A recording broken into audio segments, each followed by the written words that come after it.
যারা ভারতীয় জনতা পার্টিকে ভোট দিতে বাধ্য হন, তাদের মিছিলে হাঁটতে বাধ্য হন, মথার প্রলোভনে পা দিয়ে তাদের সাথে অংশগ্রহণ করতে বাধ্য হন, সকলেই এখানে আক্রান্ত, তাদের অধিকার খর্বিত। আপনারা সেই অংশের মানুষ আজকে এখানে সমস্ত ষড়যন্ত্র, হুমকি, রক্তচক্ষুকে উপেক্ষা করে এখানে সমবেত হয়েছেন। আপনাদের সকলকে আমি রক্তিম সংগ্রামী অভিনন্দন জানাচ্ছি, কোরিনেট জানাচ্ছি, অভিনন্দন জানাচ্ছি, শুভেচ্ছা জানাচ্ছি।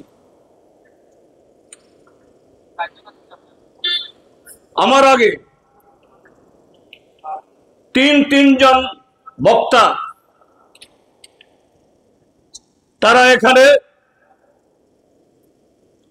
গত 7.5 বছর সারা ত্রিপুরাজ্যের সাথে কি চলছে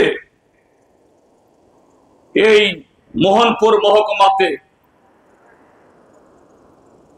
এগুলি সবটা বলতে গেলে পরে একদিন দুদিন বললেও শেষ হবে না। তারপরেও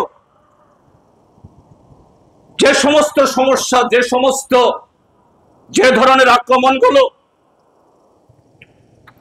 এখানে সংগঠিত হচ্ছে তার কিছুটা তুলে ধরেছেন। এরকম একটা পরিস্থিতিতে যে ইস্যুর উপর দাঁড়িয়ে, যে বক্তব্যের উপর দাঁড়িয়ে আজকে এই জনসভাটা হওয়া উচিত ছিল, আপনারা কিন্তু তা করেননি। আপনারা এখানে শাসক দল তাদের মদতপুষ্ট কিছু যুবককে তাদের মাথা নষ্ট করে, তাদের বিপদগামী করে, তাদের জীবন যৌবন ভবিষ্যৎ খেয়ে যারা এই অরাজক রাজত্ব তৈরি করেছে, সেই পরিস্থিতিতে এখানে যে দাবিগুলো ওঠা উচিত ছিল সঙ্গতভাবে, আপনারা কিন্তু সেই দিকে যাননি। তারা অসহিষ্ণু, জনবিরোধী, অগণতান্ত্রিক, অমানবিক হলেও আপনারা তাদের পথ অনুসরণ করেননি। আপনারা দাবি তুলছেন কেন বিদ্যুতের মাসুল বাড়বে, কেন স্মার্ট মিটারের নামে এই ত্রিপুরাজ্যের 44 লক্ষ মানুষকে আদানি আম্বানির তাদের মুনাফা তৈরির যাত্রা করলে পিছিয়ে মারবেন। আপনারা দাবি তুলেছেন কেন সরকার পিএনজি অর্থাৎ পাইপ লাইনে মোহনপুরে হয়তো এখনো আসেনি, আসবে, রান্নার গ্যাস,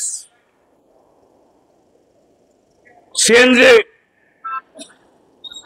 যে গ্যাসের মাধ্যমে পেট্রোল ডিজেলের চাইতে কম খরচে অটো চালানো যায়, গাড়ি চালানো যায়, আরো নানা ধরনের আমাদের রোজগারের প্রশ্নে যে সমস্ত যন্ত্রপাতি ব্যবহৃত হয় তার দাম বাড়বে। আপনাদের এই মহকুমার পরিকর্মা জিনিয়াস মন্ত্রী মহোদয় তিনি ব্যাখ্যা দেন